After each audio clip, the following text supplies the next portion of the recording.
Oke teman-teman, sekarang kita masuk ke skill 17 tentang preposisi. Ini soal-soal yang lumayan ya, kecil-kecil cabai rawit, menjebak. Jadi ini contoh soalnya kan seperti ini.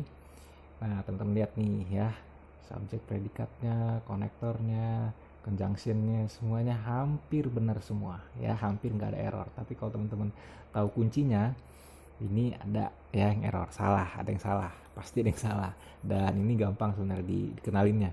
Nah, kalau teman-teman mau bisa ngenalin ini, teman-teman ikutin videonya sampai habis ya.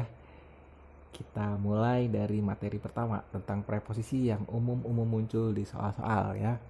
Nih, preposisi itu yang mana sih? Preposisi itu yang ini nih, with-nya. With, for, to, at nih, boleh muncul di belakang, boleh muncul di depan. In, on, off. Nah ini kenapa bisa beda-beda? Karena memang sudah ngikutin kata-katanya teman-teman. Jadi mau nggak mau ini harus dihafal ya. Kalau related nih pakai to, kalau relationship nih pakai with, burden pakai with, stance pakai for ya. Tergantung makna sih sebenarnya, tapi biasanya akan seperti ini ya. Kalau musik pakainya in, kalau found pakainya in, bukan pakai on, bukan pakai at ya.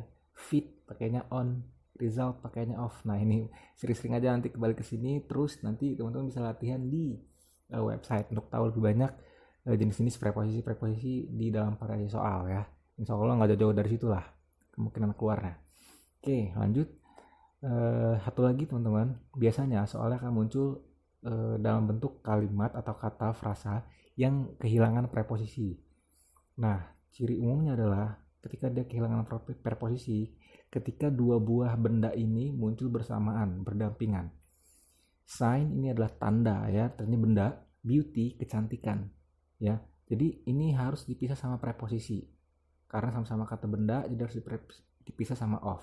Jadi jadinya the sign of beauty ya, tanda-tanda dari kecantikan gitu, the sign of beauty.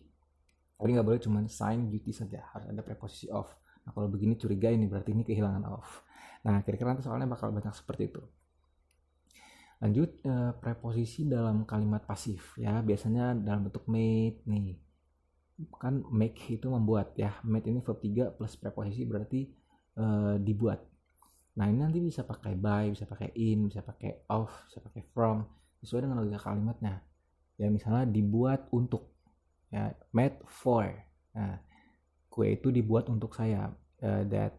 That cake was made for me. Kalau kue itu dibuat dari tepung misalnya, made from apa gitu. Dibuat oleh, made by.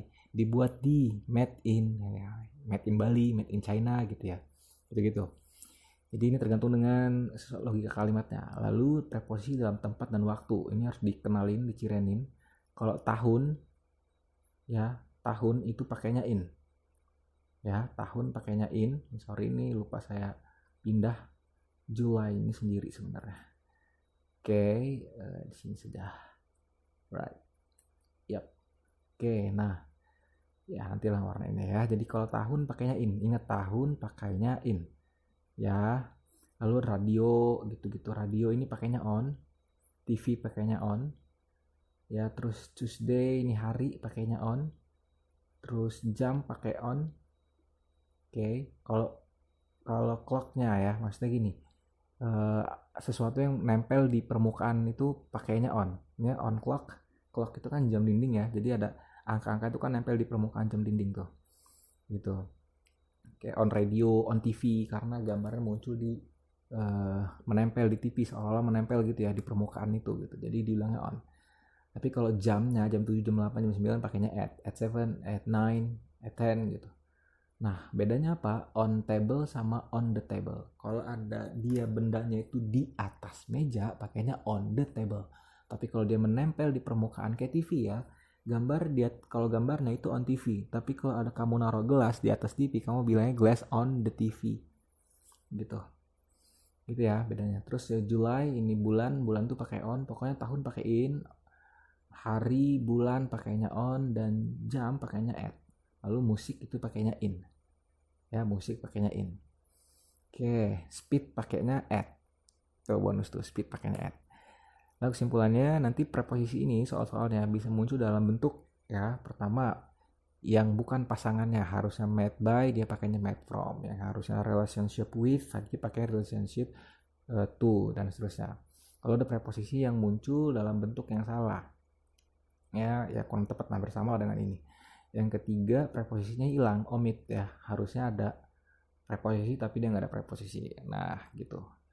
Contoh soalnya nanti akan muncul. Untuk variasi soalnya teman-teman lihat soal 1 sampai 10, dan habis itu kerjakan latihan soalnya 11 sampai 20 ya. Itu dulu teman-teman untuk pengantar materinya. Setelah nonton ini, mudah-mudahan teman-teman bisa kembali ke sini, bisa ngejawab ini dengan pas, mana yang salah ya. Nanti coba temukan di contoh soal. Thank you, terima kasih sudah menonton. Bye.